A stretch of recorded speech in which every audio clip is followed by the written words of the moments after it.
In today's video, I'm going to teach you how to add environment variables in Lovable. Environment variables are a safe, flexible way to keep secrets and configuration out of your code.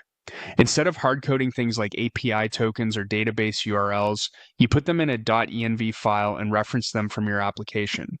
This keeps your code cleaner, reduces risk, and makes it easy to switch values between development, staging, and production. Start by opening the Lovable dashboard. This is your home base for every project you've created. From here, click All Projects. That brings up your full list so you can quickly find the app you want to update. Choose the specific project where you want environment variables managed. If you're working across multiple apps, double check you've opened the right one, since the changes you're about to make are project specific. Once the project loads, switch into the code view.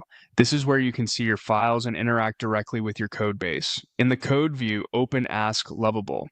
Think of Ask Lovable as your built-in assistant that can generate or modify files for you based on natural language instructions. In the prompt area, type exactly, add a .env file on the code. This tells Lovable to create the .env file in your project and set it up properly. When you're ready, press enter to run the request. After you submit the prompt, Lovable will process the instruction and apply the change inside your project. You should see a new .env file appear in the code area or a confirmation that the file was added.